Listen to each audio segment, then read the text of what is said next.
ಲ್ಲಿ ಇವತ್ತು ವಿಶೇಷವಾಗಿ ನಮ್ಮ ಚಿತ್ತಾಪುರ ಬ್ಲಾಕ್ ಕಾಂಗ್ರೆಸ್ ವತಿಯಿಂದ ವಾಡಿ ಬ್ಲಾಕ್ ಕಾಂಗ್ರೆಸ್ ವತಿಯಿಂದ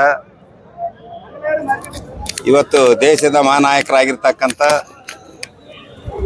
ನಮ್ಮ ಭಾರತೀಯ ರಾಷ್ಟ್ರೀಯ ಕಾಂಗ್ರೆಸ್ ಪಕ್ಷದ ಅಧ್ಯಕ್ಷರಾಗಿರ್ತಕ್ಕಂಥ ಮತ್ತು ರಾಜ್ಯಸಭೆ ವಿರೋಧ ಪಕ್ಷದ ನಾಯಕರಾಗಿರ್ತಕ್ಕಂಥ ಮತ್ತು ಈ ರಾಜ್ಯದಲ್ಲಿ ಅನೇಕ ಹುದ್ದೆಗಳನ್ನು ಮಾಡಿ ಸಾಮಾನ್ಯ ಜನರಿಗೆ ನ್ಯಾಯ ಕೊಟ್ಟಿರ್ತಕ್ಕಂಥ ನಮ್ಮ ನಾಯಕರಾಗಿರ್ತಕ್ಕಂಥ ಮಲ್ಲಿಕಾರ್ಜುನ ಖರ್ಗೆ ಅವರಿಗೆ ಉತ್ತರ ಕನ್ನಡದಲ್ಲಿ ಮೈದಾನದಲ್ಲಿ ಅವರು ಮಾಡಿರ್ತಕ್ಕಂಥ ಇವತ್ತು ಮನವಾದಿಗಳು ಅವರು ಸಭೆಯನ್ನು ಮುಗಿಸಿ ಹೋದ ನಂತರ ಗಂಗಾ ಜಲ ತಂದು ಇವತ್ತು ಅದು ಸ್ವಚ್ಛಗೊಳಿಸಿ ಅದಕ್ಕೆ ಒಂದು ಪೂಜೆ ಪುನಸ್ಕಾರ ಮಾಡಿರ್ತಕ್ಕಂಥದ್ದನ್ನು ಸಹ ಇವತ್ತು ನಮ್ಮ ಚಿತ್ತಾಪುರ ಮತಕ್ಷೇತ್ರದಿಂದ ಬಂದಿರತಕ್ಕಂಥ ಎಲ್ಲ ನಮ್ಮ ಪಕ್ಷದ ಮುಖಂಡರು ಕಾರ್ಯಕರ್ತರ ವತಿಯಿಂದ ಆ ಒಂದು ಮಾಡಿರ್ತಕ್ಕಂಥ ಮನವಾದಿಗಳಿಗೆ ಇವತ್ತು BJP ಇರ್ಬೋದು, ಇವತ್ತು RSS ಇರ್ಬೋದು, ಇವತ್ತು ಅನೇಕ ಅವರ ಸಂಘ ಸಂಸ್ಥೆಗಳು ಅವರಿಗೆಲ್ಲರಿಗೆ ನಾವು ಇವತ್ತು ಖಂಡನೆಯನ್ನು ಮಾಡ್ತೀವಿ.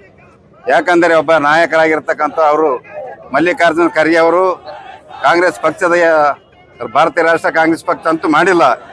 ಒಬ್ಬ ದಲಿತ ನಾಯಕನ, ದಲಿತರಲ್ಲಿ ಹುಟ್ಟಿ ದಲಿತರಲ್ಲೇ ಬೆಳೆದನ್ನ ತಿಳ್ಕೊಂಡು ಒಬ್ಬ ಪರಿಶಿಷ್ಟ ಜಾತಿಯ ನಾಯಕನ ಅಂತ ತಿಳಿದು ಇವತ್ತು ಮಾಡಿರ್ತಕ್ಕಂಥದ್ದನ್ನು ಸಹ ಇವತ್ತು ನಾವು ಪಕ್ಷದ ವತಿಯಿಂದ ನಾವು ಇವತ್ತು ಖಂಡನೆಯನ್ನು ಮಾಡಿದ್ದೇವೆ. ಯಾಕಂದರೆ ಇದು ಭಾಳ ಪ್ರಾಮುಖ್ಯವಾಗಿರ್ತದೆ. ಇವತ್ತು ಮಲ್ಲಿಕಾರ್ಜುನ ಖರ್ಗೆ ಅವರಿಗೆ ಅಪಮಾನ ಆಗಿಲ್ಲ. ಅಂಥ ಒಬ್ಬ ನಾಯಕನಿಗೆ ಈ ರೀತಿ RSSನವರು BJP ಅವರು ಇವತ್ತು ಮನವಾದಿಗಳು ಮಾಡ್ತಾರೆ ಅಂದರೆ ಇದಕ್ಕೆ ನಾವು ತಕ್ಕ ಪಾಠ ಕಲಿಸ್ತಕ್ಕಂಥ ಮಾತು ನಾವು ಮಾಡಬೇಕು. ಯಾಕಂದರೆ ಭಾಳ ಪ್ರಮುಖವಾಗಿರ್ತಕ್ಕಂಥ ಮಾತು. ಇವತ್ತು ಸಾಮಾನ್ಯ ಜನರು ಇವತ್ತು ಈ ದೇಶದಲ್ಲಿ ಯಾಕಪ್ಪ ನಿಮ್ಮಲ್ಲಿ RSS BJPನಲ್ಲಿ ಇವತ್ತು ಯಾರು ದಲಿತ ನಾಯಕರಿಲ್ಲ, ಅವ್ರನ್ನ ನೀವು ಕರ್ಕೊಂಡೋದ್ರೆ ಸ್ವಚ್ಛ ಮಾಡ್ತಾರೆ, ನಿಮಗೆ ಏನಾದ್ರು ಮನುಷ್ಯತ್ವ ಇದೆ. ಅದಕ್ಕಾಗಿ ಈ ರೀತಿ ಮಾಡ್ತಕ್ಕಂಥ ಜಾತಿವಾದಿಗಳಾಗಿರ್ತಕ್ಕಂಥ ಇವತ್ತು BJP RSSನವರಿಗೆ ಸಹ ಇವತ್ತು ನಾವು ತಕ್ಕ ಪಾಠ ಕಲಿಸ್ತಕ್ಕಂಥ ಮಾಡೋದು. ಯಾರೇ ಮನವಾದಿಗಳು ಮಾಡ್ಯಾರ ಅವ್ರ ಮೇಲೆ ತಕ್ಕ ಶಿಕ್ಷೆ ಆಗಬೇಕು, ಅವ್ರ ಮೇಲೆ FR ಆಗಬೇಕು. ಅವ್ರು ಯಾರು ಎಂಬುದನ್ನು ಸಹ ಇವತ್ತು ಬಯಲಿಗೆ ತಂದು ಅವ್ರ ಮೇಲೆ FR ಮಾಡಿ ಇವತ್ತು ದೇಶ ಬಿಟ್ಟು ಹೋಗ್ತಕ್ಕಂಥ ಕಾನೂನನ್ನು ಅವರ ಮೇಲೆ ಮಾಡಬೇಕು. ಯಾಕಂದರೆ ಇದು ಜಾತಿ ಪದ್ಧತಿ ಇನ್ನೂ ಉಳಿದಂಥ ಡಾಕ್ಟರ್ ಬಾಬಾ ಸಾಹೇಬ್ ಅಂಬೇಡ್ಕರ್ ಅವರು ಇವತ್ತು ಈ ದೇಶದಲ್ಲಿ ಸಂವಿಧಾನ ಬರೆದು ಪ್ರತಿಯೊಬ್ಬ ಸಾಮಾನ್ಯ ಜನರಿಗೆ ನ್ಯಾಯ ಕೊಟ್ಟಿರ್ತಕ್ಕಂಥದ್ದು ಯಾರಾದರೂ ಇದ್ದಾರೆ ಡಾಕ್ಟರ್ ಬಾಬಾ ಸಾಹೇಬ್ ಅಂಬೇಡ್ಕರ್. ಅವರ ಹಾದಿಯಲ್ಲೇ ಹೋಗ್ತಕ್ಕಂಥ ಒಬ್ಬ ನಾಯಕ ಯಾರಂದ್ರೆ ಇವತ್ತು ಮಲ್ಲಿಕಾರ್ಜುನ ಖರ್ಗೆ ಅವರು.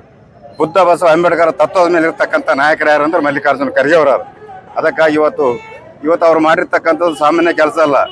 ಹೈದರಾಬಾದ್ ಕರ್ನಾಟಕ ಹಿಂದೆ ಇರ್ತಕ್ಕಂಥ BJP ಸರ್ ಕೇಂದ್ರದಲ್ಲಿ ಇರ್ತಕ್ಕಂಥ ಸಂದರ್ಭದಲ್ಲಿ ಇವತ್ತು SM ಕೃಷ್ಣವರು ಮುಖ್ಯಮಂತ್ರಿ ಇರ್ತಕ್ಕಂಥ ಸಂದರ್ಭದಲ್ಲಿ ಸಹ ಹೈದರಾಬಾದ್ ಕಾರಣ 371 ಕಲಂ ಜೆ ಮಾಡ್ರಿ ಅಂತ ಹೇಳಿ ಅಲ್ಲಿರ್ತಕ್ಕಂಥ ಉಪ ಪ್ರಧಾನಿಯವರು ಅದನ್ನು ಒಂದು ವೇಳೆ 370 ಕಲಂ ಜಯ ಮಾಡಿದರೆ ಅಲ್ಲಿ ದೇಶದಲ್ಲಿ ಹಲವು ಕಲ್ಲಾಗ್ತಾ ಕ್ರಾಂತಿ ಆಗ್ತಾ ಅಂತ ಹೇಳಿದ್ರು. ಇದು ನ್ಯಾಯನ? ಆದರೆ ಇವತ್ತು ಮಲ್ಲಿಕಾರ್ಜುನ ಖರ್ಗೆ ಅವರು ಇವು ಮಹಾನಾಯಕರಾಗಿರ್ತಕ್ಕಂಥ ಸೋನಿಯಾ ಗಾಂಧಿ ಅವರು ಇವತ್ತು ರಾಹುಲ್ ಗಾಂಧಿ ಅವರ ಆದೇಶದ ಮೇರೆಗೆ ಮಲ್ಲಿಕಾರ್ಜುನ ಖರ್ಗೆ ಅವರು ಕೇಂದ್ರ ಸಚಿವರು ಇರ್ತಕ್ಕಂಥ ಸಂದರ್ಭದಲ್ಲಿ ಹೈದರಾಬಾದ್ ಜಿಲ್ಲೆಗೆ 371 ಕಲಂ ಜೆ ತಂದು ಎಲ್ಲ ಸಾಮಾನ್ಯ ಜನರಿಗೆ ಎಲ್ಲ ಸಮುದಾಯದವರಿಗೆ ನ್ಯಾಯ ಕೊಟ್ಟಿರ್ತಕ್ಕಂಥ ನಾಯಕ ಯಾರಂದ್ರೆ ಇವತ್ತು ಮಲ್ಲಿಕಾರ್ಜುನ ಖರ್ಗೆ ಅವರು. ಅದಕ್ಕಾಗಿ ಅವರು ಸಹ ಡಾಕ್ಟರ್ ಬಾಬಾ ಸಾಹೇಬ್ ಅಂಬೇಡ್ಕರ್ ದೇಶದ ಸಂವಿಧಾನ ಬರೆದ್ರು. ಅದೇ ರೀತಿಯಾಗಿ ನಮ್ಮ ಹೈದರಾಬಾದ್ ಕರ್ನಾಟಕದ ಸಂವಿಧಾನ ಬರೆದಿರತಕ್ಕಂಥ ಒಬ್ಬ ನಾಯಕರು ಯಾರಂದ್ರೆ ಇವತ್ತು ಮಲ್ಲಿಕಾರ್ಜುನ ಖರ್ಗೆ ಅವರನ್ನ ಸ್ಪಷ್ಟವಾಗಿ ಹೇಳಬೇಕಾದ್ರೆ ಇದಕ್ಕೆ ಯಾವುದು ಜಾತಿ ಮುಖ್ಯ ಅಲ್ಲ, ನೀತಿ ಮುಖ್ಯ. ಆದರೆ ಇಲ್ಲಿರ್ತಕ್ಕಂಥ ಸಾಮಾನ್ಯ ಜನರು ಇವತ್ತು ದಲಿತರಿರ್ಬೋದು, ಹಿಂದುಳಿದರು, ಅಲ್ಪಸಂಖ್ಯಾತರಿರ್ಬೋದು, ಅಂಥ ನಾಯಕರಿಗೆ ತಪ್ಪ ಮಾಡಿದ್ರೆ ಸಾಮಾನ್ಯ ಜನರಿಗೆ ಅನ್ಯಾಯ ಆಗ್ತಾ ಮತ್ತು ನಾವು ಗುರುತಿಸಿಕೊಂಡು ಹೋಗ್ತಕ್ಕಂಥ ಜವಾಬ್ದಾರಿ ನಿಮ್ಮ ಆದ್ಯ ಕರ್ತವ್ಯ. ಅದಕ್ಕಾಗಿ ತಾವೆಲ್ಲರೂ ಈ ಒಂದು ಕಾರ್ಯಕ್ರಮಕ್ಕೆ ಬಂದು ಯಶಸ್ವಿಗೊಳಿಸಿರ್ತಕ್ಕಂಥ ನಮ್ಮ ಪಕ್ಷದ ಕಾರ್ಯಕರ್ತರಿಗೆ, ಮುಖಂಡರಿಗೆ ಮತ್ತು ಇದನ್ನು ಬಂದೋಬಸ್ತ್ ಮಾಡಿರ್ತಕ್ಕಂಥ ಪೊಲೀಸ್ ಅಧಿಕಾರಿಗಳು ಯಾವುದೇ ತೊಂದರೆ ಆಗಿರಂತ ಮಾಡಿರ್ತಕ್ಕಂಥ ಇವತ್ತು ನಮ್ಮ ತಹಸೀಲ್ದಾರ್ ಬಂದ್ ಇವತ್ತು ಮೆಮೊರಂಡಮ್ ಸಹ ತೆಗೆದುಕೊಂಡು ಹೋಗಿದ್ದಾರೆ. ಅವರಿಗೆ ಸಹ ಧನ್ಯವಾದಗಳನ್ನು ಹೇಳಿ ನಾನು 2 ಮಾತುಗಳು ಮುಗಿಸ್ತೇನೆ. ಜೈ ಹಿಂದ್. ನಡೆದಂತ ಉತ್ತರಾಖಂಡನ ರಾಮಲೀಲಾ ಮೈದಾನದಲ್ಲಿ ಸನ್ಮಾನ್ಯ ಶ್ರೀ ಹಿರಿಯ ಮುಖಂಡರಾದಂಥ ಮಲ್ಲಿಕಾರ್ಜುನ ಖರ್ಗೆ ಅವರ ಭಾಷಣದ ನಂತರ ಅವರು ಹೋದ್ಮೇಲೆ ಅವ್ರು ಬಂದು ಹೋಗ್ಯಾರ ಅಂತ ಹೇಳಿ ಒಂದು ಶುದ್ಧೀಕರಣ ಮಾಡಿದ RSSದವರು ದೊಡ್ಡ ತಪ್ಪು ಅಂತಕ್ಕಂಥದ್ದು ಇಡೀ ದೇಶದ ಜನತೆ ಖಂಡನೆ ಮಾಡ್ತದೆ. ವಿಷಯ ಏನಪ್ಪ ಅಂದರೆ ಇವತ್ತು ನಡ್ಡಾ ಅವರಿಗೆ ಕೇಳಿದ ಪ್ರಶ್ನೆ, ನಮ್ಮ ಖರ್ಗೆ ಸಾಹೇಬರು ಮನನೊಂದು ನನಗೆ ಇಂಥ ಮನುಷ್ಯ ನನಗೆ ಅನ್ಯಾಯ ಆಗ್ಯದ ಅಂತ ಹೇಳಿ ಒಂದು ಸದನದಲ್ಲಿ ಹೇಳಿದಾಗ JP ನಡ್ಡಾ ಅವರು ಇಲ್ಲ ನಾವು ಎನ್ಕ್ವೈರಿ ಮಾಡ್ಲಿಕ್ಕೆ ಹಚ್ತೀವಿ ಅಂದರು. ಅದಕ್ಕೆ ನಮ್ಮ ಒಕ್ಕೂರಲ್ಲಿ ಒತ್ತಾಯ ಏನಪ್ಪ ಅಂದ್ರೆ ನೀವು ಎನ್ಕ್ವೈರಿ ಆಮೇಲೆ ಮಾಡ್ರಿ, ಮೊದಲ ಮೇಲೆ FIR ಮಾಡ್ರಿ, FIR ಮಾಡ್ಕೇಸಿಂದ ಅವ್ರಿಗೆ ಮೊದಲು ಜೈಲಿಗೆ ಕಳಿಸ್ರಿ, ಆಮೇಲೆ ನೀವು ಎನ್ಕ್ವೈರಿ ಮಾಡಿ ಅಂತ ಹೇಳ್ತಾ ಇದ್ದೀವಿ.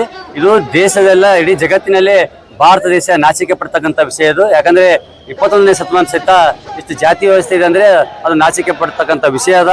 ಯಾವುದೇ ರೀತಿಯಿಂದ ಯಾರಿಗೆ ಅನ್ಯಾಯದಾಗ ಎಲ್ಲರೂ ಸಮಾನವಾಗಿ ಎಲ್ಲ ಪಕ್ಷದವರು ಎಲ್ಲ ಸಮಾಜದ ಖಂಡನೆ ಮಾಡಿಕೆಯಿಂದ ಇದನ್ನು ಮುಂದೆ ಹೀಗೆ ಆಗದಂತೇಳಿ ಒಂದು ಕಠಿಣ ಶಿಕ್ಷೆ ಗುರಿಪಡಿಸಿದರೆ ಮಾತ್ರ ಮುಂದೆ ಈ ರೀತಿ ಆಗಲ್ಲ ಸಾಧ್ಯ ಇಲ್ಲ. ಅದಕ್ಕಾಗಿ ದಯವಿಟ್ಟು ಇಡೀ ಪಕ್ಷ ಭೇದ ಇಲ್ಲ ಅನ್ನೋದೇ ಜಾತಿ ಅಂತ ಅನ್ನೋದೇ ಎಲ್ಲ ಪಕ್ಷದವರು ಎಲ್ಲ ಜಾತಿಯವರು ಕೂಡ ಖಂಡನೆ ಮಾಡಿದಾಗ ಮಾತ್ರ ಈ ಒಂದು ಭಾರತ ದೇಶ ಪ್ರಬುದ್ಧವಾದ ರಾಷ್ಟ್ರ ಅಲ್ಲ ಸಾಧ್ಯ ಅದ. ಇಲ್ಲಾಂದ್ರೆ ನಾವು ಮತ್ತೆ ಹಿಂದಿನ ಶತಮಾನಗಳಿಗೆ ಹೋಗಿಸಿಂದ ಜಾತೀಯತೆಯಲ್ಲಿ ಮೌಢ್ಯವನ್ನು ಕಾಣಬೇಕಾಗ್ತದ. ದಯವಿಟ್ಟು ಎಲ್ಲ ಜನರಿಗೆ ಹೇಳೋದೇನಪ್ಪ ಅಂದ್ರೆ ಅದನ್ನು ಖಂಡಿಸಿ ಹೋರಾಟ ಮಾಡಬೇಕಾಗಿ ತಮ್ಮೆಲ್ಲರ ವಿನಂತಿ. ಮತ್ತು ಇವತ್ತೇನಪ್ಪ ಅಂದ್ರೆ ಎಲ್ಲ ಕಡೆಯಿಂದ ಬಂದ್ ಕಿಸಿದ ಪ್ರತಿಭಟನೆಗೆ ಸಹಾಯ ಮಾಡಿದಾರ.